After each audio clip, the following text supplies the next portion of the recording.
नमस्कार। नए साल की पूर्व संध्या पर कंपनी की पार्टी देने की परंपरा थी।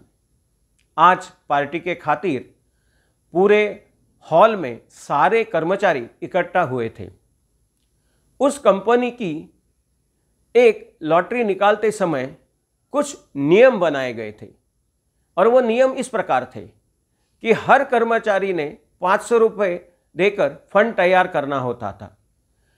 3000 कर्मचारी उस कंपनी के थे, यानी कुल मिलाकर 15 लाख रुपए इकट्ठा होते थे और वह लॉटरी जिसको लगती थी उसे वह पूरे 15 लाख रुपए घर ले जाने की इजाज़त होती थी।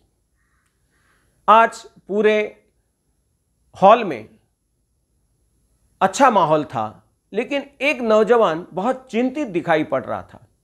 उसकी चिंता का कारण यह था कि उस कंपनी की महिला कर्मचारी जो थी, उसके बेटे के बीमारी के कारण दूसरे दिन उसका ऑपरेशन यानी सर्जरी होने वाली थी और वह सर्जरी करने के लिए जो रकम, जो पैसे उसको चाहिए थे वो उसके पास नहीं थे, इसलिए वह बहुत उदास थी। इस नौजवान ने अपना नाम चिट्ठी पर लिखने के बजाय उस औरत का नाम चिट्ठी पर लिखा और लॉटरी बॉक्स में डाल दिया और वह मन ही मन भगवान से प्रार्थना करने लगा कि उस औरत का ही नाम उस चिट्ठी पर निकले। हालांकि ये बात इतनी आसान नहीं थी, बल्कि तकरीबन नामुमकिन थी। उनके कंपनी के कर्मचारी सब लॉटरी का इंतजार कर रहे थे। बॉस स्टेज पर यानी मंच पर चढ़ गए और उन्होंने बॉक्स में से एक चिट्ठी निकाली। इस लड़के ने मन ही मन भगवान से प्रार्थना की कि उस औरत का ही नाम निकले और चमत्कार ही हुआ। बॉस ने जो चिट्ठी निकाली उसमें उस औरत का ही नाम था। उस औरत को बहुत खुशी हुई। वह चीखती हुई, चिल्लाती हुई, खुशी के मारे दौड़ती हुई स्टेज पर जा पहुंची।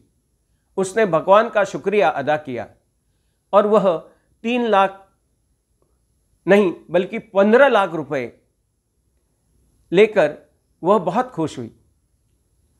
इस लड़के को भी यानी इस नौजवान को भी बहुत खुशी हुई।